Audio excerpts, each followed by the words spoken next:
Perkenalkan, nama saya Nur Azizah dengan NPM 1931090314, Prodi Sosiologi Agama kelas E, Fakultas Usuluddin dan Studi Agama.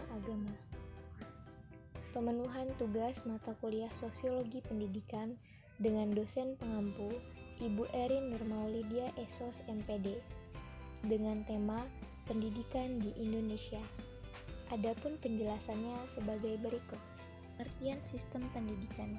Salah satu pendekatan yang dapat digunakan untuk menentukan kualitas proses pendidikan adalah pendekatan sistem. Melalui pendekatan sistem, kita dapat melihat berbagai aspek yang dapat mempengaruhi keberhasilan suatu proses.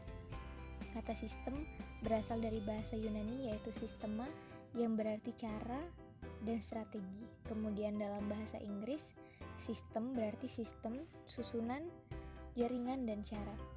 Sistem juga diartikan sebagai suatu strategi, cara berpikir atau model berpikir.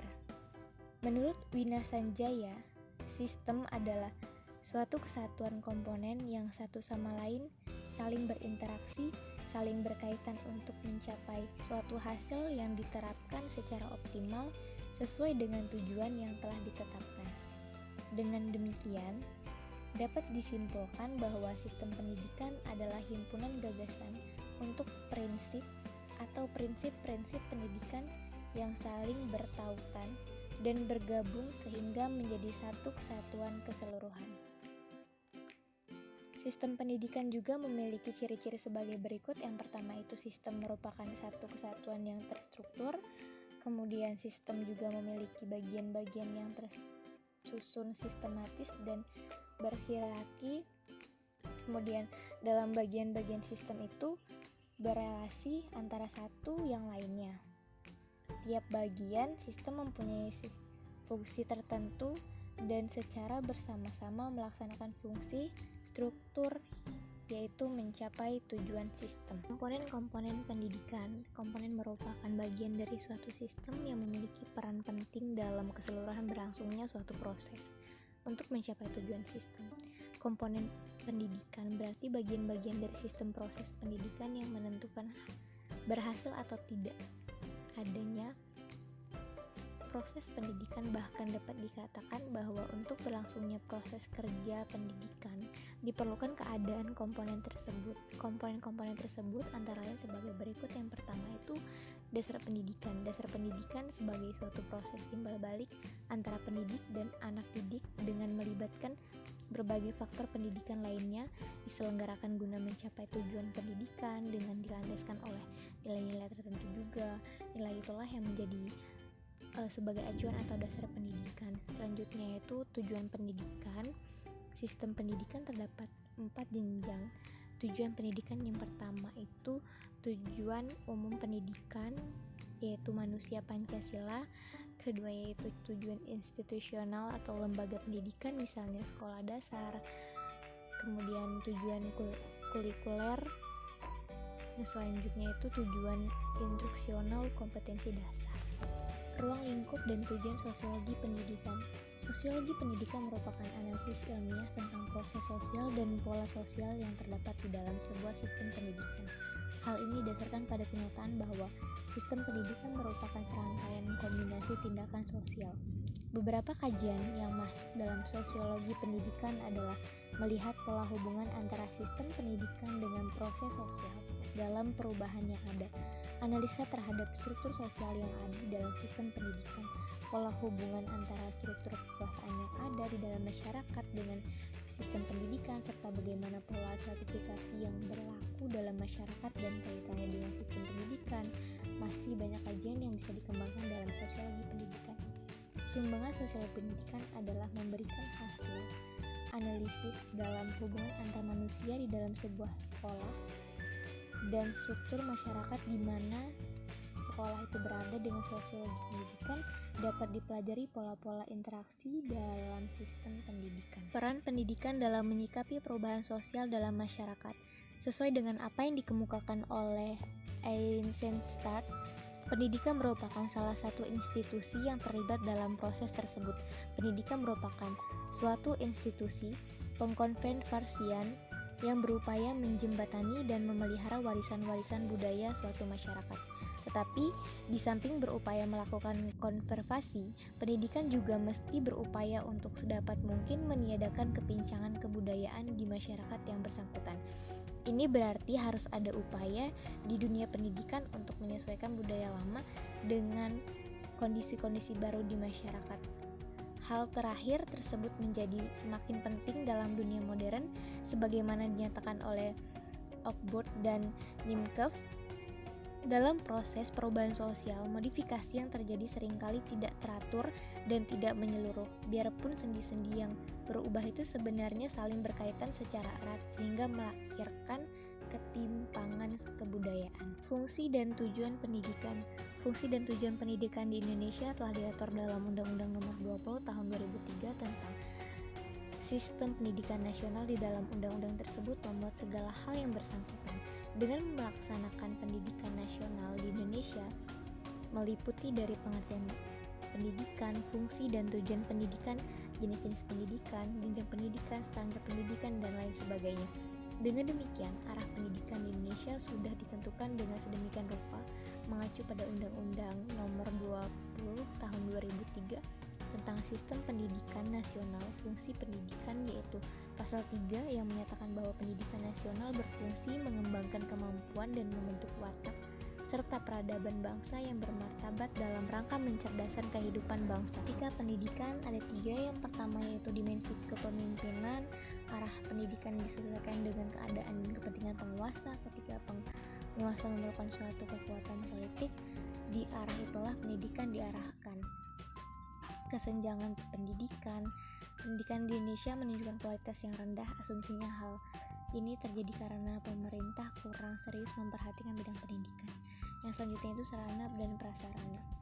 Persoalan sarana dan prasarana merupakan persoalan krusial dalam perbaikan dan pembangunan sistem pendidikan di Indonesia, dan juga merupakan salah satu syarat atau unsur yang sangat sering. Banyaknya sarana pendidikan yang rusak dan tidak layak ini merupakan salah satu penyebab rendahnya mutu pendidikan. Tantangan dan prospek pendidikan Indonesia. Pendidikan merupakan kunci pembangunan nasional. Karenanya peranan kepemimpinan dalam dunia pendidikan sangat penting dalam membuat arah dan implementasi kebijakan pendidikan. Memang harus diakui bahwa masalah pendidikan termasuk masalah yang paling sulit untuk ditangani. Berbagai macam kebijakan telah dilakukan oleh pemerintah, walaupun dalam praktiknya kadang-kadang menyimpang dari ketetapan. Meskipun demikian, usaha pemerintah untuk mengatasi berbagai problematika pendidikan tersebut perlu dihargai. Hal mendasar yang patut diperhitungkan oleh bangsa Indonesia, khususnya pemerintah, sebagaimana menjadikan negara dengan jumlah penduduk yang besar dalam mutu sumber daya manusianya. Dengan demikian, tantangan lebih besar dari bangsa ini adalah tentang rendahnya mutu pendidikan. Masalah-masalah yang muncul dalam hubungan antar kelompok di sekolah. Sebagai sebuah komunitas sosial, sekolah juga tidak akan luput dari masalah dalam hubungan antar kelompok. Masalah tersebut antara lain adalah gap atau kesenjangan antar kelompok. Stigma kelompok minoritas sering muncul di permukaan, di mana kelompok dalam kuantitas yang sedikit cenderung diabaikan, baik secara fisik maupun kebijakan.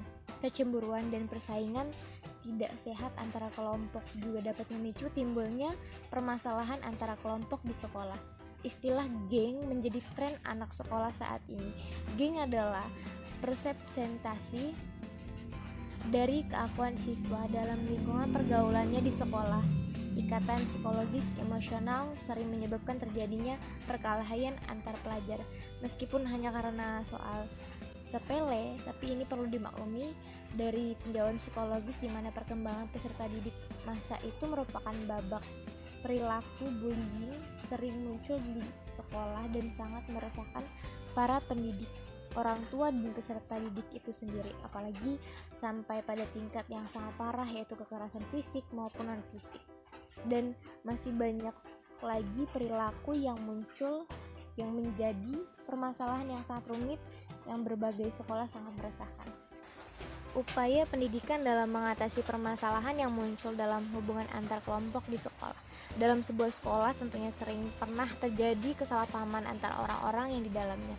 Itu saja terjadi antara murid kelas yang santun dengan yang lainnya. Siswa dari daerah yang satu dengan yang lainnya banyak motif yang dapat memicu hal ini. Terlebih lagi jika ada golongan minoritas. Beberapa upaya yang dapat dilakukan oleh pihak sekolah untuk mengatasi masalah yang muncul dalam hubungan antar kelompok di antaranya sebagai berikut. Pertama itu memberikan informasi, kemudian diskusi kelompok, hubungan pribadi, dan sebagainya. Guru dapat memberikan informasi tentang hakikat dan perbedaan rasial dan kultur dengan menekankan bahwa perbedaan-perbedaan di kalangan manusia bukan disebabkan oleh pembawaan biologis, melainkan karena dipelajari dari lingkungan kebudayaan masing-masing. Informasi semacam ini juga dapat diperoleh dalam pelajaran biologi dan ilmu-ilmu lainnya. Dengan menanamkan nilai-nilai toleransi antar siswa, nilai toleransi ini sangat penting. Jika mereka mempunyai sikap toleran, maka mereka dapat mempengaruhi sikap murid-murid lain ke arah toleransi yang lebih besar lagi. Guru dapat memobilitas tenaga-tenaga ini untuk memupuk sikap yang sehat di kalangan murid-murid. Kemudian membuka kesempatan seluas-luasnya untuk mengadakan hubungan atau pergaulan antar murid-murid dari berbagai golongan. Jika mereka dapat saling berkunjung dan menghindari kegiatan atau upacara dalam keluarga masing-masing, maka diharapkan lahirnya saling pengertian dan lebih mendalam lagi rasa toleransi. Menggunakan teknik bermain peranan atau pseudodrama. Peristiwa yang terjadi dalam masyarakat dapat dimainkan dalam kelas dalam bentuk pseudodrama dengan menyuruh golongan mayoritas memainkan peranan golongan minoritas. Tujuannya adalah agar lebih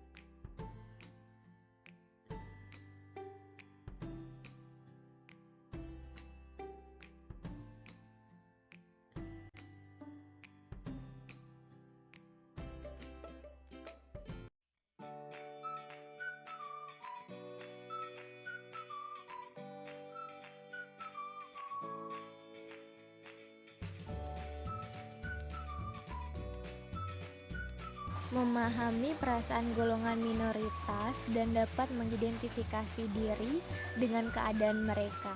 Kemudian menggalakkan kegiatan ekstrakurikuler. Dengan ekstrakurikuler bisa melibatkan banyak orang dengan berbagai latar belakang murid yang berbeda-beda. Semoga pemaparan yang saya jelaskan tadi dapat bermanfaat. Terima kasih. Wassalamualaikum warahmatullahi wabarakatuh.